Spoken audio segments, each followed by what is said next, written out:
বাংলাদেশে আগামী 100 বছরে আর কোনো গণ অভ্যুত্থান হবে না। আমি যদি পাল্টা প্রশ্ন করি, গণ অভ্যুত্থানের 2 বছর পার না হতেই মানুষের মধ্যে এত হতাশা কেন? মানুষের মধ্যে এত কষ্ট কেন? মানুষের মধ্যে প্রতারিত হবার এই বোধটা কেন?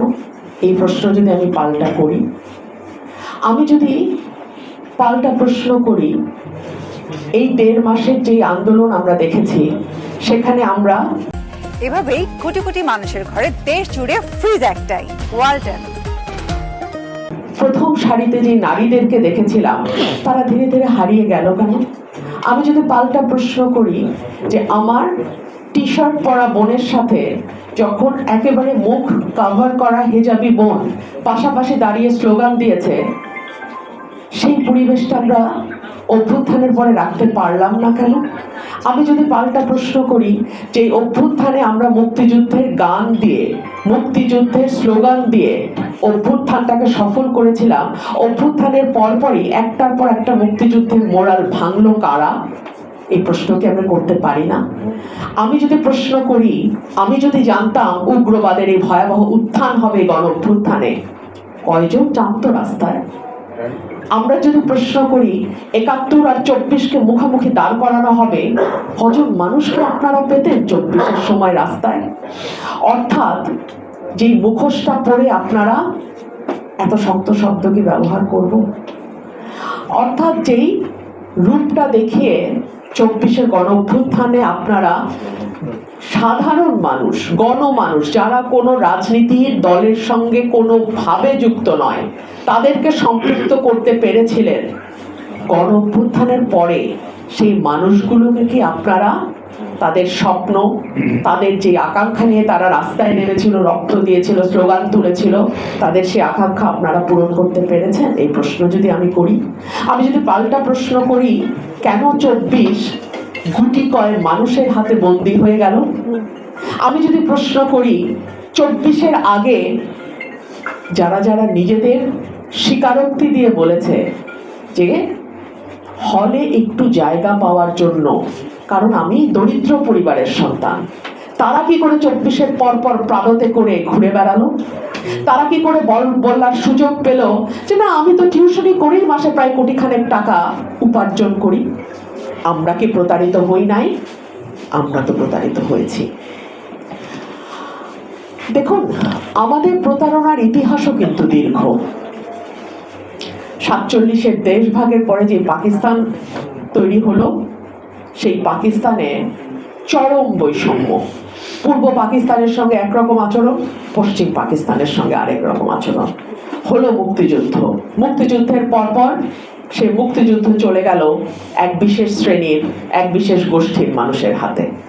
এই গণ আন্দোলন, এই গণযুদ্ধ, জনযুদ্ধ পরিণত হলো একটা বিশেষ দলের রাজনীতির সিঁড়ি হিসেবে। আমাদের 90-এর গণ অভ্যুত্থান হলো, আমাদের 3 জোটের রূপরেখা তৈরি হলো, আবারও দলগুলো বিভক্ত হয়ে গেল যার যার নিজস্ব ক্ষমতার স্বার্থে। সুতরাং প্রতারণার ইতিহাস আমাদের নতুন নয়। আমাদের দেশের সাধারণ মানুষ বারবার বারবার বারবার রক্ত দিয়েছে এবং প্রতারিত হয়েছে। আমি যদি পাল্টা প্রশ্ন করি, যত সহজে আপনারা বলেন আরেকটা গণ অভ্যুত্থান আমরা করব, বাংলাদেশে আগামী 100 বছরে আর কোনো গণ অভ্যুত্থান হবে না। কারণ গণ অভ্যুত্থানের যে স্বপ্ন ছিল 24-এ, শেষবারের মতো মানুষ তার জীবনও বাজি রেখেছিল।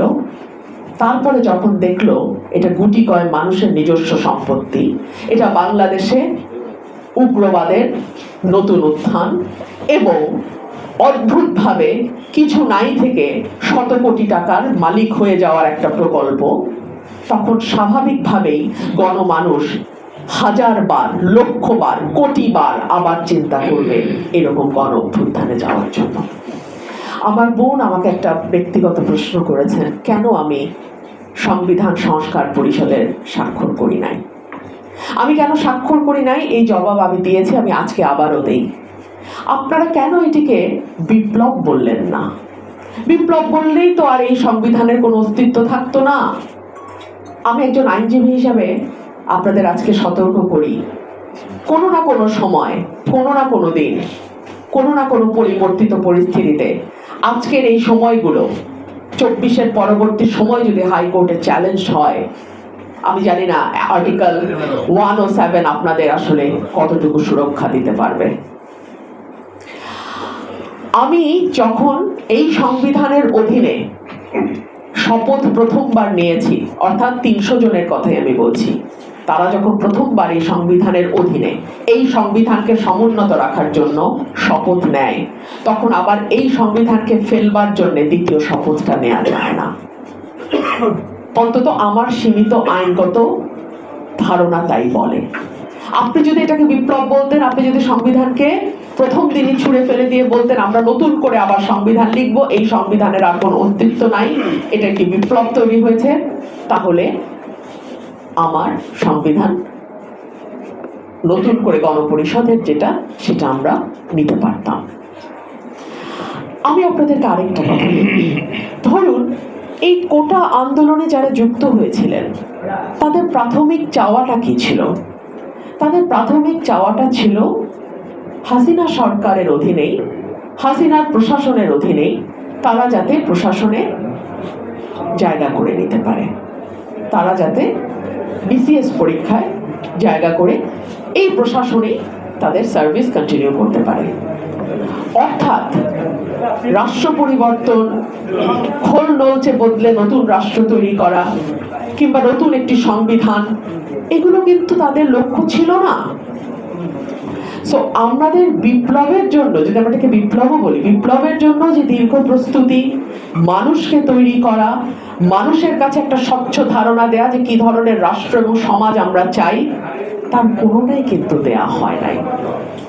সো আমি এটুকুই শুধু আজকে বলবো যে আমরা যারা রাস্তায় নেমেছিলাম, আমরা যারা স্বপ্ন দেখেছিলাম, আমি একেবারে সাধারণ মানুষের কথা বলছি, যারা বিসিএস পরীক্ষায় একটা জায়গা করার জন্য আন্দোলনে নামে নাই, যারা সত্যিকার অর্থে দেশটাকে একটা পরিবর্তনের সূচনা দেখতে চেয়েছিল, তারা কিন্তু ভরসা রেখেছিল এই তৃতীয় ধারার যারা রাজনীতির কথা বলছে তাদের উপর। আমি আজকে আপনাদের মাধ্যমে সকলের কাছে প্রশ্ন রাখি, সেই মানুষগুলোর যেই প্রত্যাশা নিয়ে রাস্তায় নেমেছিল সেটা কতটুকু সফল হয়েছে, এটা আপনারাই বিবেচনা করবেন।